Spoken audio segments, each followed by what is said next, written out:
ৰাতিপুৱা স্কুললৈ যাবলৈ ওলাইকৈ ৰেডি আৰু আজি এফালে মন গৈছে চাইকেলখন বোলে চলাবলৈ আৰু এনেইতো চাইকেলখন নচলাই পৰি থাকে সেই কেতিয়াবা মন গ'লে লয় আৰু চলাই লগতে এফালে ৰাজা একদম দুইটা উৎপাত কৰি আছে। Hi everyone, good morning, welcome back to my channel. আৰু এফালে টিকলিখন গ'ল স্কুললৈ আৰু ময়ো আজৰি হৈ পেলাই বোলো ব্লগ এটা ষ্টাৰ্ট কৰি লৈছোঁ আৰু একদম লাহেকৈ মানে ঠাণ্ডা পৰিবলৈ লৈছে আৰু সেইকাৰণে বোলো আজি সেয়া কম্বল চম্বল মানে দুখনমান মানে অকণমান ৰ'দত দি দিছোঁ, নহ'লে লাহে লাহে অকণমান ঠাণ্ডা পৰিবলৈ লৈছে যে সেইকাৰণে কম্বল দুখনমান মানে আজি উলিয়াইছোঁ, উলিয়াই লৈ পেলাই ৰ'দটো দি আছে যে ধুনীয়াকৈ অকণমান ৰ'দত মেলি কৰি দিছোঁ। আৰু এইফালে কেকৰ অৰ্ডাৰ এটাও আছে, তাকে ভাবিছোঁ অকণমান লাহেকৈ বনামগৈ আৰু জাষ্ট মানে সেই কাম বন কৰি মেলি লৈ আজৰি হৈছোঁহে। অকণমান জিৰাই সতাই নল'লে আৰু বেক টু বেক মানে দৌৰা দৌৰিয়ে হৈ যায়গৈ যে, আৰু ইমান যে বান্দৰ হৈছে নহয়। কিনিবা চাগে ৰাজাই বান্দৰ দেখিছে চাগে, দেখা দেখি কাৰণে উৎপাত কৰি আছে। মানে বান্দৰবিলাকৰ পৰা মানে একদম মানে কেনিও শাক পাচলি একো বস্তু মানে মানুহে কৰিব নোৱাৰা হৈ গ'ল। একে অমিতা থালে চালে কিমান যে নষ্ট কৰিলে। অমিতাজোপা চাওকচোন, গোটেই একদম পাত চাত ছিঙি পেলালে, সেই গোটেই ভাঙি ছিঙি পেলাই মানে বান্দৰে চব এফালৰ পৰা খাইছে। আৰু লগতে সেই ফুলৰ কলিবিলাকো মানে খাইছেগৈ গৈ পেলাই, এইবিলাক কোমলীয়া কোমলীয়া ফুলৰ কলিবিলাক খাইছে। তাৰপিছতে গোটেই অমিতা এইবিলাক সেই পাতবিলাক চব ছিঙি ছিঙি পেলাই খাইছে, কোমলীয়া কোমলীয়া কলি কলি সেই অমিতা খাইছে। মই ভাবোঁ আমাৰ ইয়াতেহে চাগে বান্দৰ ইমান উপদ্ৰৱ বেছি নেকি, চব জেগাতে মানে তেনেকুৱা। আগৰ ইমান বান্দৰ নাছিলে, মানে এইবছৰ মানে একদম ইমান বান্দৰ ওলাইছে। এনেই আগতে 2-3টা থাকে, মানে এখন খেদি কৰি দিলে তাৰপিছত আৰু বেলেগ ফালে গুচি যায়। এইবাৰ মানে একদম বহুত জাকে জাকে মানে 100তকৈও বেছি মানে বান্দৰ আহিছে। ৰ'দটো মানে এবাৰ ওলাইছে সোমাইছে তেনেকৈ আছে, আমাৰ ঠাণ্ডা নমাইছে আৰু লাহে লাহে। তাকে বোলো মই ব্লগটো আজি ষ্টাৰ্ট কৰি লৈছোঁ, চাব সম্পূৰ্ণ শেষলৈকে। আৰু যদি চাই ভাল লাগে তেনেহ'লে লাইক কৰিব, শ্বেয়াৰ কৰিব, লগতে বেল আইকনটো অল কৰি দিব যাতে মোৰ আহি থকা নতুন ভিডিঅ' নটিফিকেশ্যন পাই থাকে। এতিয়া মই কৈছোঁৱে ½ কেজি কেকৰ অৰ্ডাৰ এটা আছে, সেইটোও মই লাহেকৈ বনাম। ভাত বনাবলৈ লওঁতে তেতিয়াই আৰু মানে বনাম আৰু আইচিং কৰা নেদেখাওঁ, ডিজাইনটোকে দেখাই দিম, নহ'লে ভিডিঅ'টো ঢেৰ দীঘল হৈ যায়। তাৰপিছতে আৰু এইফালে ৰাসৰ ৰিহাৰ্চেল হৈ আছে। এইবাৰ আমাৰ ৰাস নায়েই যেনিবা, কি কৰিছে আৰু নাজানো। আৰু আমাৰ ঘৰৰ পৰা অকণমান আগলৈ মানে ৰাসো হৈ আছে ৰিহাৰ্চেল। তাকে ভাবিছোঁ পিছবেলা এপাক যাম বুলি, যদি যাওঁ তেতিয়া ইয়াতে বাৰু এড কৰি দিম বাৰু অকণমান ক্লিপ। এইফালে ঘৰৰ মাছ ধৰিছে যে, তাকে এইফালে মাছ ফ্ৰাই কৰি আছোঁ। আৰু এইফালে এইখিনি ভাজি পেলাই হৈ গ'ল, আৰু এইকেইটাকো ভাজি পেলাই আছে। তাৰপিছতে এইফালে লোকেল চিকেন আনিছিলে, তাকে এইখিনি ধুই পখালি লৈছোঁ, মেৰিনেট কৰাই নাই এতিয়া।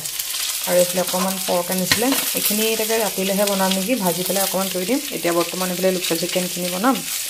আৰু এইফালে মাছ ফ্ৰাই কৰিয়ে আছোঁ। আৰু এইফালে মাংসৰ কাৰণে মছলা জালুক আৰু শুকান জলকীয়া এনেকৈ তিয়াই ৰাখিছোঁ। অকণমান কোমলি গ'লে তেতিয়া লাহেকৈ পিচিম।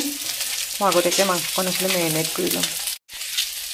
আৰু এইফালে সেই কেকৰ অৰ্ডাৰ এটা আছে যে, এইটো বহাই থৈছোঁ। হৈছিল নাই ৰ'বচোন চাওঁ, হৈছেহি। আৰু এইফালে মাছৰ লগত বনাবৰ কাৰণে এইখিনি লাই পুলি আছে, তাকে এইখিনি ধুই পখালি লৈছোঁ। তাকে এইখিনি অকণ ডাঙৰ ডাঙৰেই হৈছে আৰু লাইখিনি। তাকে এইখিনি মাছে শাকে বনাম। তাকে বিলাহী এটা কাটি লওঁ, শাককেইডাল কাটি লওঁ। ভাত বনাই থকাৰ লগতে কেক বনাবলৈ গোটেইখিনি বস্তু যা যোগাৰ কৰি লৈছোঁ। ৰিফাইন, প্ৰিমিক্স, মোৰ কেক টিন, লগতে গোটেইখিনি বাউল চাউল গোটেইখিনি যা যোগাৰ কৰি লৈছোঁ। বোলো ভাতো বনাই থাকোঁ আৰু লগতে বোলো কেকটো বেক কৰোঁ, তেতিয়ালৈকে মোৰ ভাতো হৈ যাব আৰু কেকটো আইচিং কৰি মেলি ৰেডি হৈ যাব। আৰু বহুদিন বোলো কেক মানে বেক কৰা দেখুৱাই নাইকিয়া, তাকে আজি পটাপট লৈছোঁ। গোটেইখিনি দিবলৈ গ'লেতো ভিডিঅ'টো দীঘল হৈ যাব, সেইকাৰণে অকণ অকণ দেখাই দিছোঁ। আৰু এইফালে মই প্ৰিমিক্স ল'লোঁ, লগতে ইয়াতে আৰু প্ৰিমিক্স ল'লে বেলেগ একো দৰকাৰ নাই নহয়, পানী আৰু ৰিফাইন দিলে হৈয়ে যাব। আৰু এইফালে মই মেজাৰিং কৰি পেলাই প্ৰিমিক্স ল'লোঁ, লৈ পেলাই এতিয়া অকণ অকণকৈ পানী দি পেলাই বেটাৰটো ৰেডি কৰি দিওঁ। একেবাৰতে পানীখিনি সৰহকৈ দি দিলে আকৌ লামচ হৈ যাব যে, সেইকাৰণে অকণ অকণকৈ পানী দি গৈছোঁ, লগতে বেটাৰটো বনাই ৰেডি কৰি গৈছোঁ। আৰু এইফালে চাই থাকোঁতে মোৰ বেটাৰটো ৰেডি হৈ গ'ল, ৰিফাইন তেল দি দিলোঁ। আৰু এটা হাতে মোবাইলটো ধৰি ধৰি মানে ভিডিঅ' কৰিবলৈ অকণমান দিগদাৰী হৈ যায়। ষ্টেণ্ডো আছে, কিন্তু কোনোবা দিনাখন মানে পাহৰিয়ে থাকোঁ, পিছতহে এতিয়া ভইচ অভাৰ দিওঁতেহে মনত পৰিছে। তাৰপিছতে এইফালে কেক টিনটো আগতীয়াকৈ অকণমান ৰিফাইন তেল দি পেলাই অকণমান গ্ৰীচকৈ লৈছিলোঁ। এতিয়া মই বেটাৰটো ইয়াতে ট্ৰান্সফাৰ কৰি লওঁ। 30-35 মিনিটৰ কাৰণে মই কেকটো বেক হ'বলৈ দিম, তেতিয়ালৈকে মই বাকীখিনি ভাতৰো যা যোগাৰ কৰি থাকোঁ। অকণমান ডেপ কৰি দিছোঁ যাতে এয়াৰ বাবলখিনি ওলাই যায়। আৰু এইফালে মই প্ৰেছাৰ কুকাৰটো আগতীয়াকৈ বেচটো বনাওঁ, মানে তেতিয়ালৈকে 10 মিনিটমানৰ কাৰণে বেক কৰিয়ে লৈছিলোঁ যে, এতিয়া কেকটো মই 30 বা 35 মিনিটৰ কাৰণে বেক হ'বলৈ দিওঁ, তেতিয়ালৈকে মই বাকীখিনি যা যোগাৰ কৰোঁ।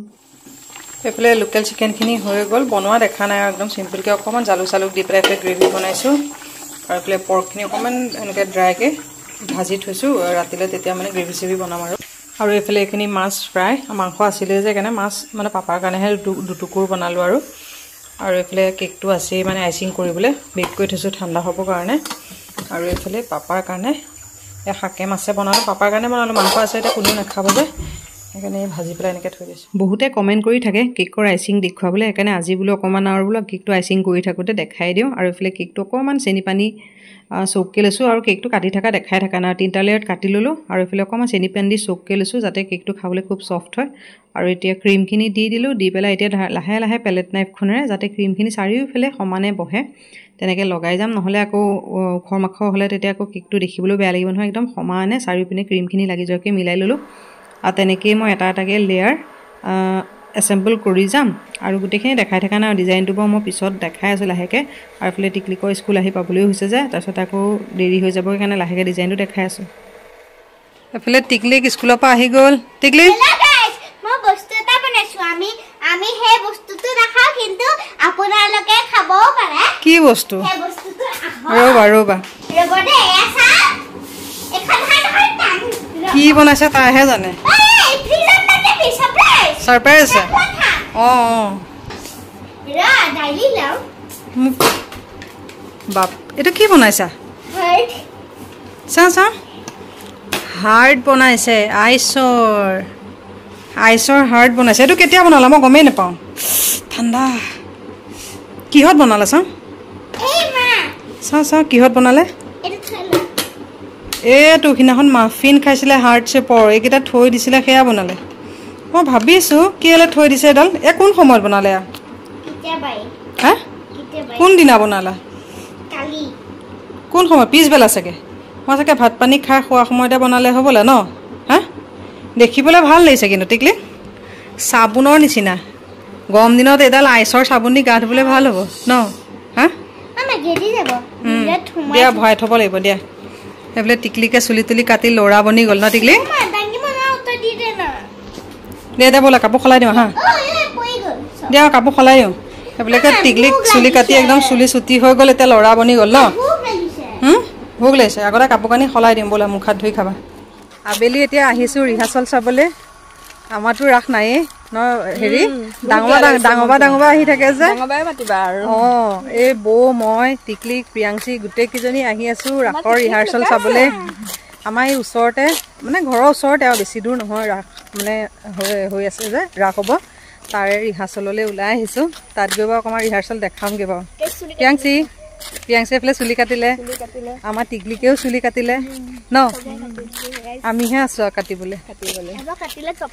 অঁ, এতিয়া যাওঁ বাৰু দেই, ৰাস্তাত আহি আছোঁ যে।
অৰুণাচলৰ পৰা আহি পোৱা অকণমান 15-20 মিনিট মানে হৈ গ'ল যেনিবা ধূনা চাকি দি কৰি আজৰি হৈ পেলাই আৰু এইফালে 6টামান বাজাই নাই নহয় বোলো তাকে লাহেকৈ যাম বোলো চাহ অকণ খাবলৈ আৰু বতৰটো ঠাণ্ডা ঠাণ্ডা যে কিবা কিবি নিচিনা লাগিছে বোলো লাহেকৈ অকণমান বোলো বহিলোঁ তাত একেৰাহে ৰৈ মানে চালোঁ যে বহিবলৈ সেই বননিবিলাক একদম তিতা নহয় বহি মানে থিয় একদম কঁকাল চকাল মানে বিষাই গৈছে অকণমান জিৰাই সতাই লওঁ তাৰপিছত লাহেকৈ আৰু চাহকণ দিমগৈ আৰু এইফালে সেই বতৰ বেয়া যে কাপোৰ কানিবিলাক একদম চব ফালে মানে একদম ৰুমে এনেকৈ মেলিহে থৈছোঁ আৰু জেগা নাইকিয়া হৈ গৈছেগৈ মানে কাপোৰ ক'ত মেলি ৰ'দ চ'দ নাই যে ইমান দিগদাৰ হৈছে এতিয়া মই অকণমান জিৰাই কৰি ল'ম লাহেকৈ তাৰপিছত অথনি সেই কেকটো দেখুৱাবলৈ থাকিল নহয় ডিজাইনটো মই এতিয়া এপাক বাৰু দেখাই দিমগৈ অকণমান জিৰাই লওঁ তাৰপিছত লাহেকৈ বাৰু দেখাই আছোঁ বাৰু এইটো কেকটো বনাই পেলাই ৰেডি হৈ গ'ল 1/2 কেজি বাৰ্বি ডল কেক বনাইছিলোঁ এইবাৰ অকণমান মানে কাষ্টমাৰে বেলেগকৈ ডিজাইনটো দিবলৈ দিছিলে যে ডাইৰেক্ট মানে ডলৰ যোনটো শ্বেপ হয় সেইটো শ্বেপত নালাগে মানে অকণমান স্কুৱেৰ শ্বেপত এনেকৈ দিবলৈ দিয়াৰ কাৰণে মই এনেকৈ 1/2 কেজি বনাই ওপৰ ডলটো লগাই পেলাই বনালোঁ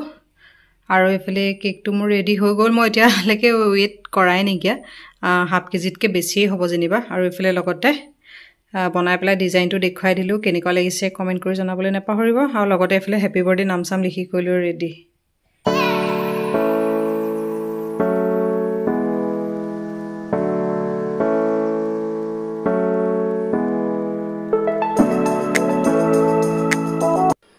সন্ধিয়া এইফালে 6টামান বাজিবলৈ হৈছে আৰু ধূনা চাকি দি কৰি লৈ আজৰি হৈ আৰু এওঁ এইফালে ওলাই গৈছে অকণমান চাৰিলে ঘৰলৈ মানে আলহী অহাৰ কথা আছে যে তাকে বোলো ভাতৰ যা যোগাৰ কৰিবলৈ প্ৰথমতে বোলো চাহ অকণ খাই কৰি লওঁ লাহেকৈ আৰু ভাতৰ গোটেইখিনি যা যোগাৰ কৰিম এতিয়া পটককৈ মই যাওঁ টিকটিকহঁতকো খাবলৈ দি কৰি লওঁ তাৰপিছত চাহ একাপ খাই লওঁ খাই লৈ তাৰপিছত লাহে ধীৰে আৰু ভাতৰ যা যোগাৰ কৰিম আৰু সন্ধিয়া আহিম বুলি কৈছিলে যে আৰু এইকণ সময়ত আহিব যেতিয়া 6-7টা বজাত আগে ভাতকেইটা খুৱাই পঠিয়াম তাৰে বোলো ধুমাধুমকৈ চাহ অকণ খাই লৈ বনাবলৈ লাগি যাওঁ নহ'লে আলহী আহিবলৈ বোলে খাব মানে কথা বতৰা পাতিবলৈ নহয়গৈ বনাই কৰি থাকোঁতে এইফালে মাংসখিনি ধুই পখালি লৈ নিমখ হালধি সানি পেলাই লগতে মেৰিনেট কৰি লৈছোঁ আৰু এইটো চাইডে সেয়া পোলাওৰ কাৰণে চাউল তিয়াই পেলাই ৰাখিছোঁ আৰু এইফালে মাংসৰ কাৰণে আলু পিঁয়াজ কাটি পেলাই এইফালে ৰেডি আৰু মছলা এইফালে ইলাইচি দালচেনি জলকীয়া তাৰপিছতে আদা নহৰু জিৰা গোটেইখিনি এইফালে বটি পেলাই ৰেডি কৰি লৈছোঁ এইফালে মাংস ভাজি আছোঁ আৰু লগতে এইফালে বেঙেনা ফ্ৰাই কৰি আছোঁ মাংস অলমষ্ট হৈছেহি বিলাহী দি পেলাই পানী ঢালি দি মাংস ৰেডি হৈ যাব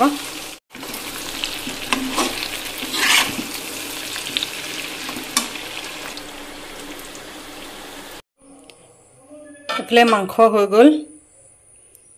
মাংস হৈ গ'ল আৰু এইটো চাইডে অকণমান পাপাৰ কাৰণে মাছৰ গুড়া ভাজি কৰিলোঁ বেঙেনা ফ্ৰাই কৰিলোঁ তাৰপিছতে এইফালে বিলাহী আৰু এইফালে পিঁয়াজ চালাড অকণ কৰিলোঁ আৰু এইফালে পাপৰ ফ্ৰাই আৰু এইফালে পোলাও আৰু এইফালে গৰম গৰম পোলাও ৰেডি